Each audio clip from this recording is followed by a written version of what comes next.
right, so today we are going to do a dimensional hand illusion. First thing we will need, or a couple things that we'll need, is we'll need a pencil. I'm going to use my standard 2H or HB pencil. These are woodless pencils. Love these pencils, but if you don't have these, it doesn't matter. You just need a pencil. Any number 2 HB pencil. And then what we'll use is colored pencils. You can use markers for this if you want, but I think to gain the true illusion, the full impact of the illusion, I think it helps to use colored pencils. But let's get started. We will need a ruler. First thing that we have to do is we have to take our hand, place it on the paper, try to get it where your wrist is more in the middle.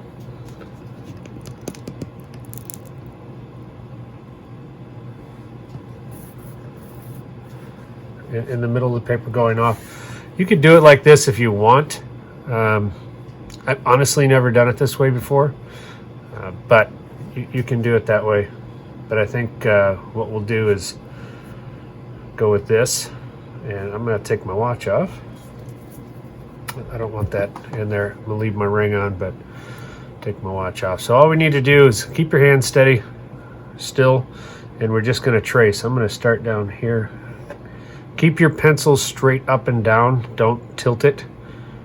Make your hand look really weird. And all we're trying to do is get a nice light outline. Don't push too hard against your hand because you don't want to move your fingers. My ring's going to look kind of weird, but oh well.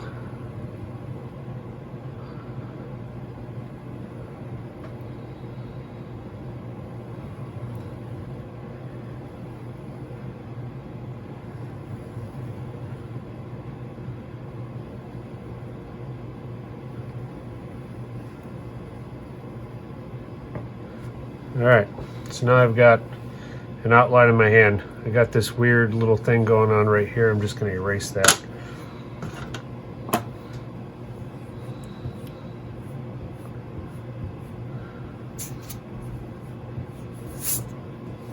Okay.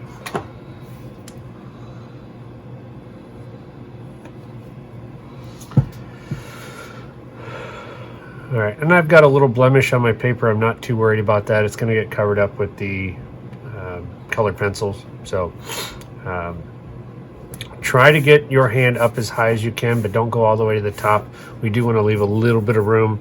Again, depends on what size your hand is and what, how much room it's going to take up. Of course, if you're younger, your hand's going to end up being smaller. So, okay. So the next step is we need to take our ruler and we need to draw straight lines all the way down. What I recommend you doing, just to make sure you get the same thickness of lines, is go down the sides, turn your paper, and pick a width of how wide you want your lines to be. Okay, so also pay attention to your ruler, because this can cause some problems. So if you look at my ruler,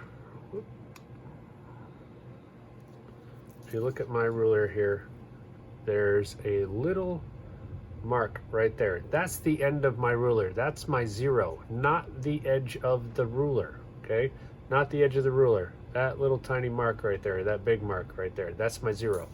So I want to make sure that 0 is on the edge of my paper. And if I look at this, yep, it's exactly 11.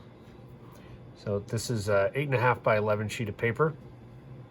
I'm going to go, kind of want to do every 1/2 inch. Remember, if you do a goofy measurement, you got an even 11.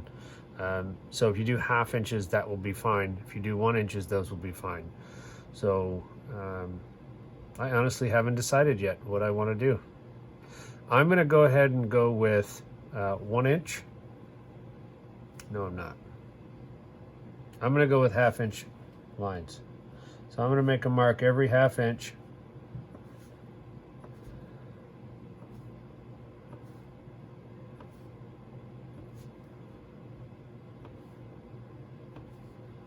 And now that I see how many lines I'm making, holy cow, do I feel like I probably want to do every inch instead of half inch. But I don't always want to take the easy way out. Okay. What I recommend you doing is not flipping your paper. I recommend you sliding your ruler down just so it's in the same exact spot and your lines are on the same side of the paper, and get it as far off the paper as you can. So but you're still on the paper. Make sure you're on your 0, and then we'll do every half inch again, and that'll make sure that your lines meet up.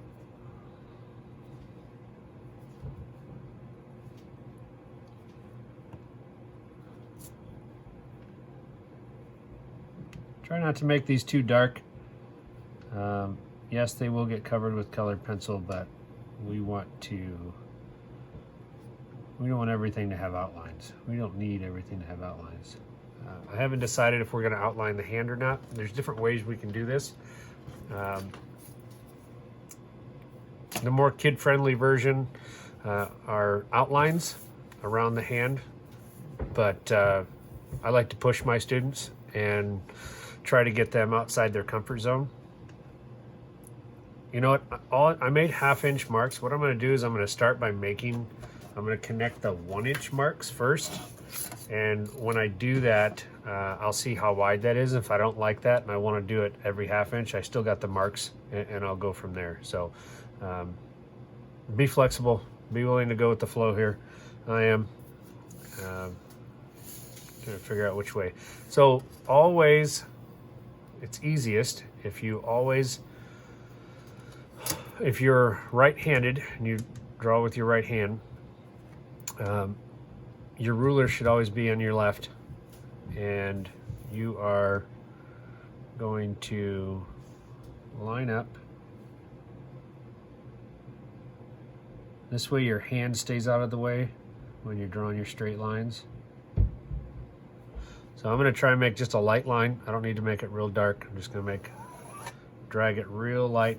Don't put a lot of pressure on it.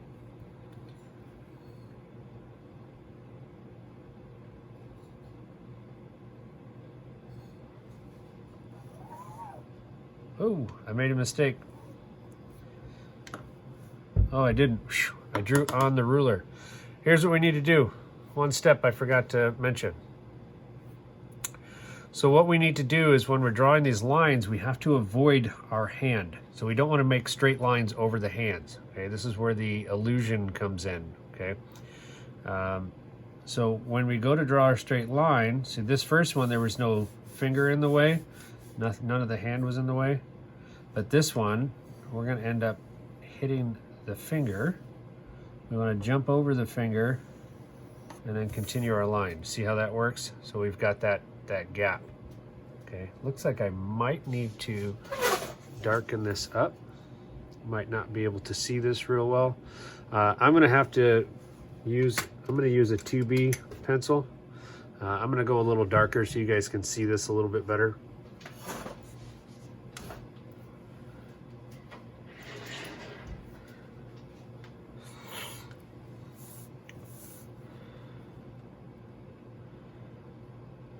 I don't like making things dark all the time, but for the sake of the videos, sometimes I have to do that so you guys can see. There we go. I hope you guys can see that a little bit better. All right, I'm gonna go back and darken up my last one here. Okay, remember I'm skipping because I'm doing every inch. I think I might end up sticking with every inch instead of doing the half inch. So that's going to be totally up to you. I think the half inch would look better, but for the sake of time and getting the instruction down, I think I'm going to stick with the 1 inch. Remember to avoid your finger.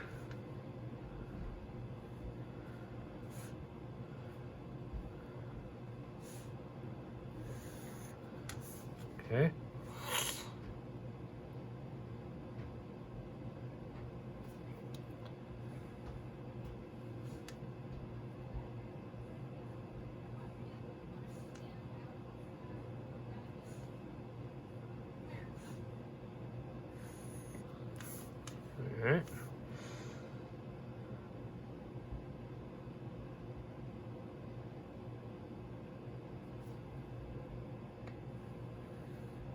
Ah, I made a mistake again.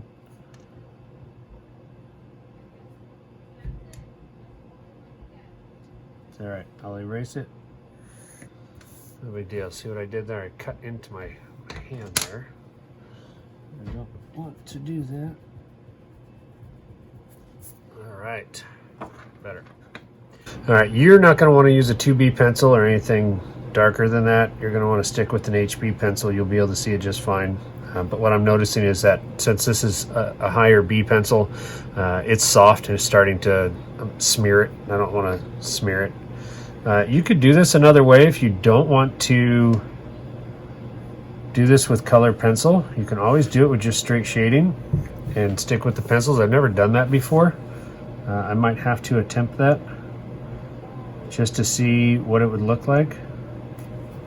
But I won't do it on this one. For this one, I will do the, maybe I'll make a copy of this after I'm done, and then I'll try it with shading as well as color.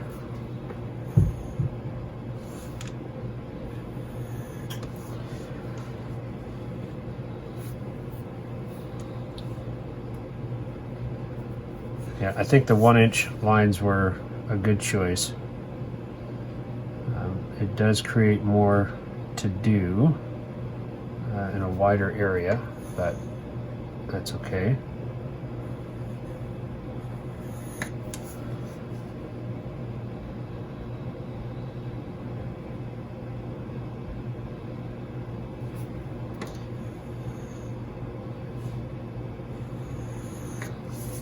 Also, if you struggle using the ruler,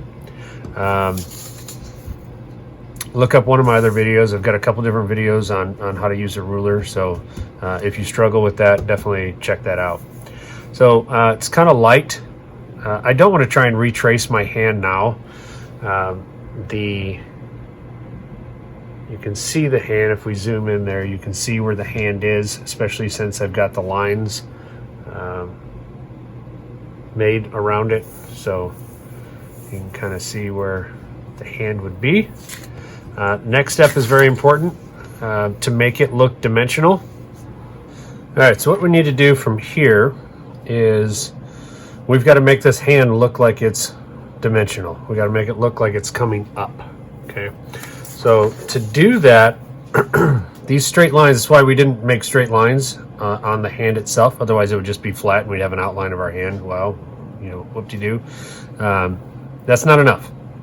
So what we need to do is practice making tall lines, curved lines from one to the other side. So watch what I do here and figure out what works best for you. If you need to do it upside down, right side up, angle the paper, you know, whatever works best for you.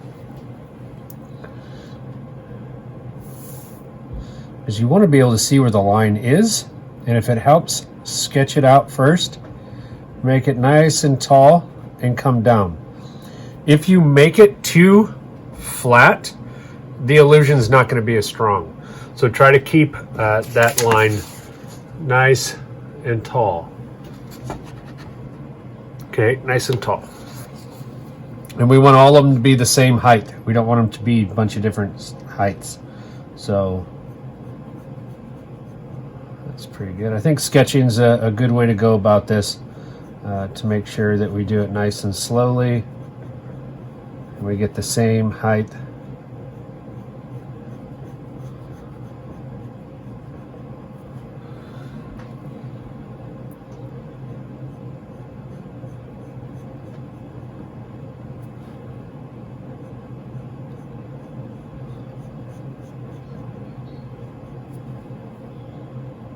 So for this one, this gets a little tricky in here.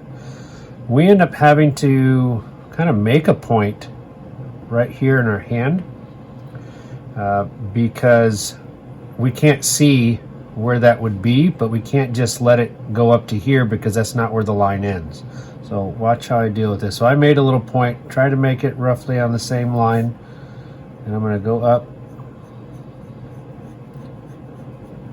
and back down to about right there. Okay, and then I can go up from here Because I know this is right where my knuckle would be.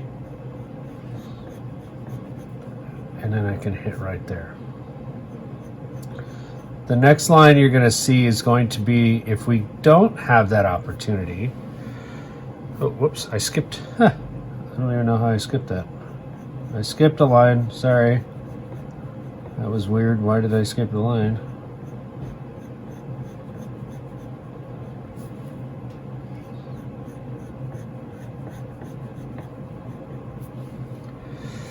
Okay, this next one's going to be weird because it's got to go from one side all the way across to the other because there are no fingers here. So I'm going to go up. Looks like I'm going to skid right along. I don't want to come down just yet and start to come down almost like kind of a flat rainbow. Okay, that looks pretty good. I'm okay with that. We want to keep these pretty close to the same distance apart. We don't want these to get too crazy in difference in heights.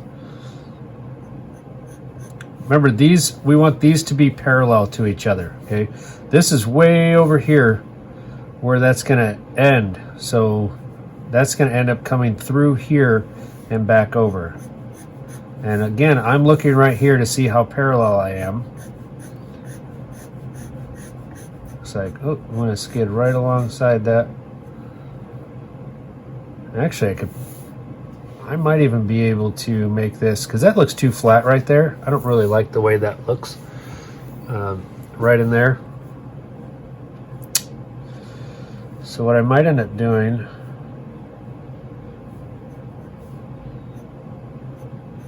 is this. I don't know if I like that yet. I'll come back to it. And we'll see how I feel about it.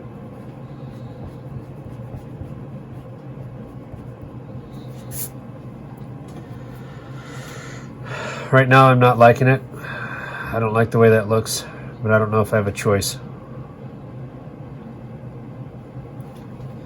We'll see. Because this has got to be, my thumb has to be rounded.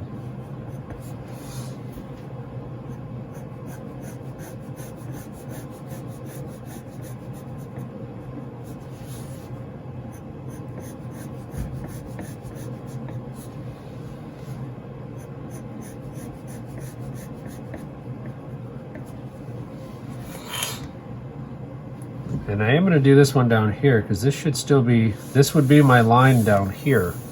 This would be my line, so I'm going to go right off of that. And not forget that.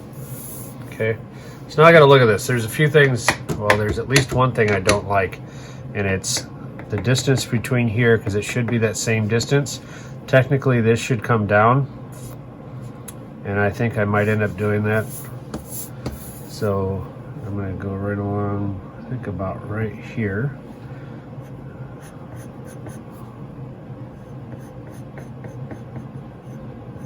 And do this. Now let me see if I like that.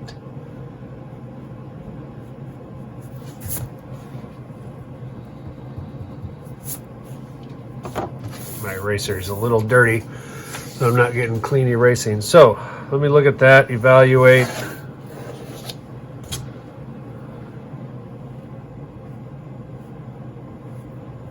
Fix that line. I don't like that line.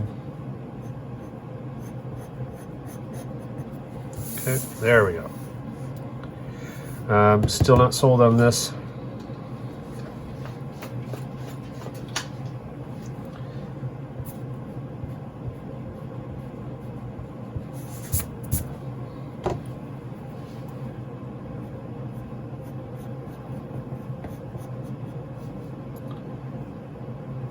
I'm not sold on that either. I don't like that, and I'm not sure what I want to do about it.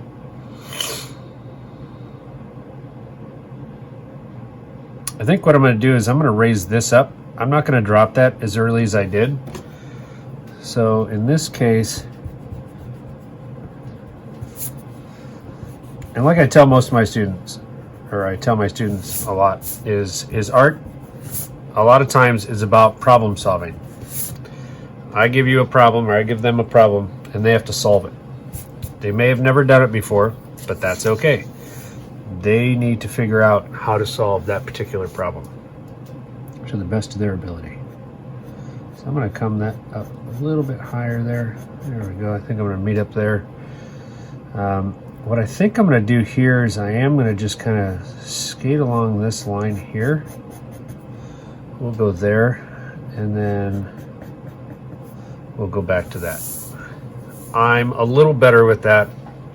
I think if I overanalyze it too much, I'm going to have a problem, and I'm starting to have a problem with this right here. So I think I'm going to adjust that because it looks weird. It does not look like it belongs. I have to follow where the lines are. So this is the tip of the inside of my finger. I'm going to go off of that. There we go. I don't like, this one's dropping too much.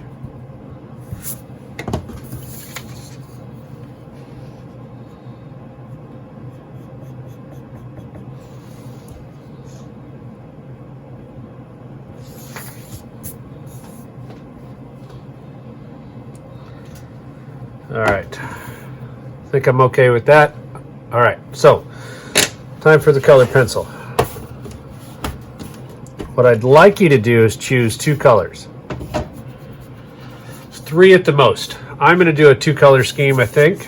And then I want you to do a 2 or 3 color.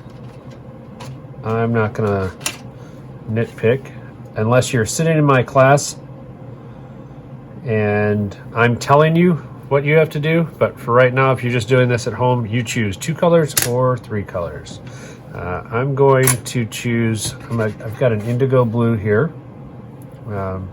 which is basically, indigo is a blue heavy violet, so it's just a really dark violet, but it's blue heavy. And then sticking with that, or do I want to stick with that? Maybe I don't want to stick with that.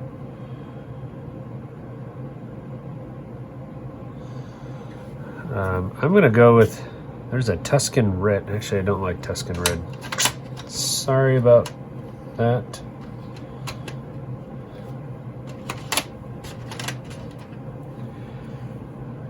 Apple green. Blue and green. You can't go wrong with Seahawks colors. This isn't exactly, these aren't exactly Seahawks colors, but they're pretty close. And I'm saying you can't go wrong with it. So that's what I'm going to do. So I'm going to do, what I want to show you first is how to deal with the curve of the hand, the fingers, right? Because when you shade, you have to shade with the contour of the line. Whatever contour, the contour is a straight line or the contour is the curved line. So you never shade round. You don't need to shade round if you're going straight. You try to stay straight with your shading. If something is curved, you're going to shade up. There will be a highlight going down the middle of these areas, right?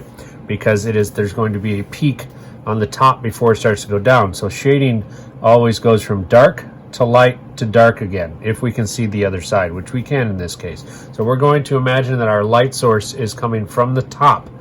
We can choose a different light source. We can say the light's coming from this way, and the highlight would be over here, and the dark would be over here. We just go from dark over to light.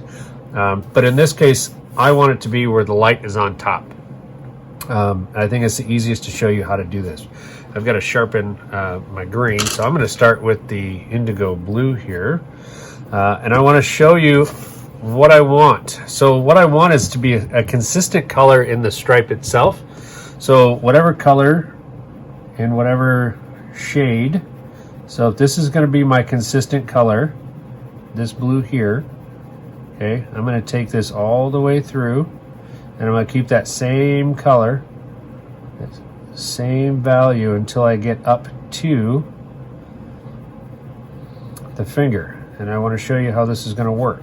What I'm going to end up doing is I'm going to stop the video, and then I'm going to take pictures of my progress as I complete a line, and then my finished product, and then we'll go from there. But I want to show you how to shade properly. I'm going to zoom in here.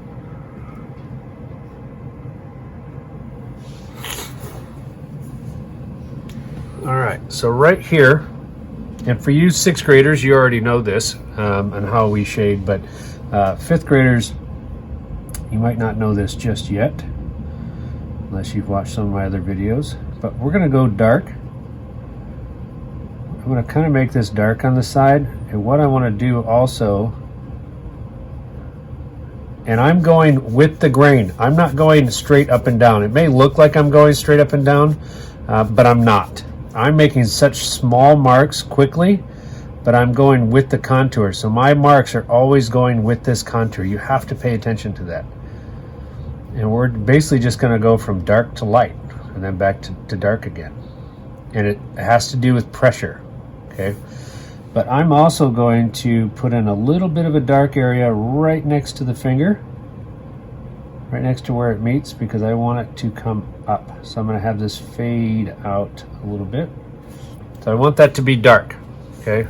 Right next to the finger and then on the finger going up. And then I'm gonna start fading up slowly. And if you see this process, you time yourself, figure out how long it takes you to do one finger or one portion of a finger or one line. That's going to help give you a gauge on how long it's going to take for you to complete this project. Usually my projects are not quick. We will spend weeks on these projects where I see my students only every other day. But we don't need to rush, because my students will tell you that the only prize that there is that I give for kids finishing first is that they get to do it again. And I think that's a fantastic prize, because practice is great. Okay, all right, so now I'm going to switch to the other side. I'm going to leave this white in the middle as of right now, because I want to see what I can do with the value on this side. Now my classes are usually, unless it's an early release day, my classes are usually about 46 minutes, 47 minutes. I think they're 46. Where actual work time we get maybe 40 minutes in, because of setup and cleanup. So if we get 40 minutes in, and I expect this to take a few weeks, if you're doing this at home, I don't want you working on this for more than 45 minutes to an hour each day. If you can sit down for a straight 4, 5, 6 hours and just bust this out, then great. But please get up and move. Don't sit the whole time. Okay, do you see where we're going now? See how that's working out? I am going to end up adding some blue here, some very, very light blue, as light as I possibly can. I don't want to leave it completely white, but I do want to make sure that there's a highlight, okay?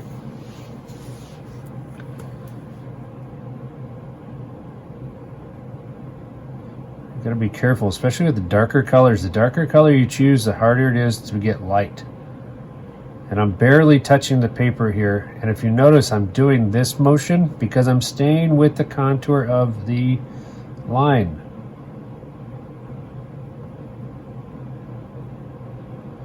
I do want to go a little darker on the outside here because this is still being raised up. But you notice I don't want to put an outline. I don't want to put an outline around the finger because I want to try to keep it as real as possible. Keep that illusion real.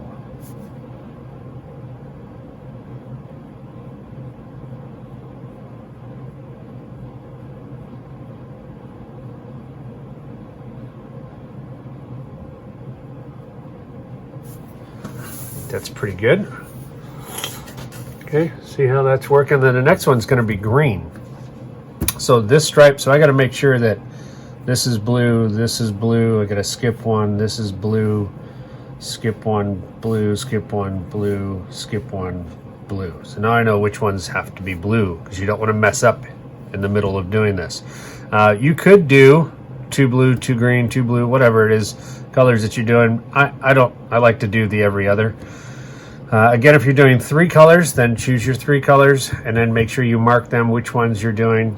I'm going to go through and finish this off. I'll let it record for a little bit while I'm still working on this, and then eventually I will stop recording and I'll just show you pictures of my updates from each line that I do. All right.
All right, almost finished here, as you can see. This should take you a while to do. This isn't a quick project. It should take a few hours, if not 4 or 5 hours, depending on how fast you're moving. Don't get caught up in just being fast because you want to see it finished. I would rather you stop and take a break, come back to it another day, another time of day, where you can just focus on going nice and slow and get your value changes. And if you look at what I did here, right, try to get that shape of the hand. So I know that this needs to be a little darker because of that dip down where the the thumb is. So make sure you're really paying attention to everything, the little details. Nice and slow, back and forth. Blend your values. Shading is all about layers and pressure. So really make sure that you're taking your time.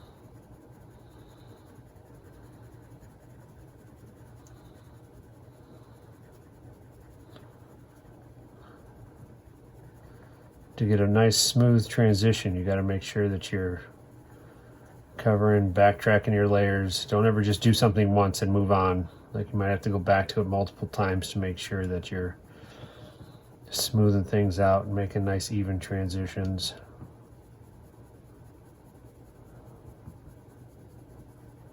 Make sure you're rotating your pencil too in your hand, just to make sure that you're not always going to have the same side. They can end up basically sharpening it, and then you go to rotate it at one point and you're like, oh man, I just made a dark line where I wanted it to be light because I rotated it too late, and now I've got a sharp edge. For those of you out there with an attention span problem where it's hard for you to focus for a long period of time, definitely break this into chunks. Don't try to do it all at once. Take a brain break. Just relax. Again, I don't want your artwork to suffer because you have little patience or a short attention span, or both. I want things to go well for you.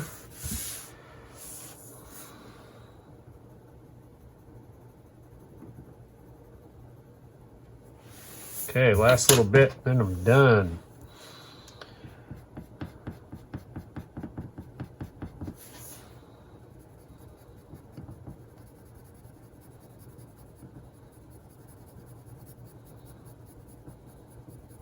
Lighter and lighter, pressure, pressure, pressure. It's all about pressure.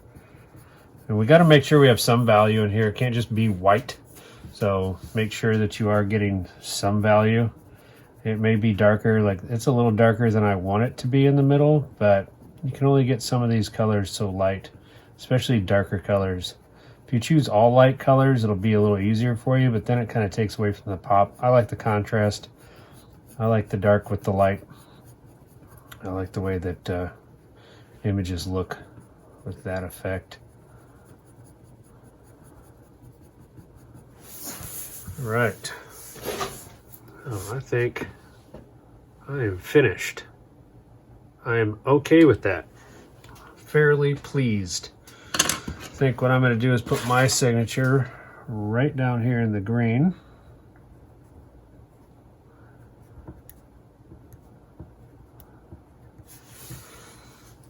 And it's done. Try not to put your signature too close to the edge. I think I talk about that in other projects too, just because if this ever gets framed or matted, it's going to end up cutting some of that off. Most likely that 20 will be gone, which isn't the end of the world, but always, since I didn't sign down here, we don't ever want to sign at the very bottom because, again, if it gets framed or matted, it's going to cover that up. So your prime region, so don't follow what I did. Your prime region is like right in here. I just felt like doing it there because I do, or I did. I felt like it. So that's it. So there's your hand under paper illusion. I don't really know what to call this, so we're going to go with that for now. Thanks for watching.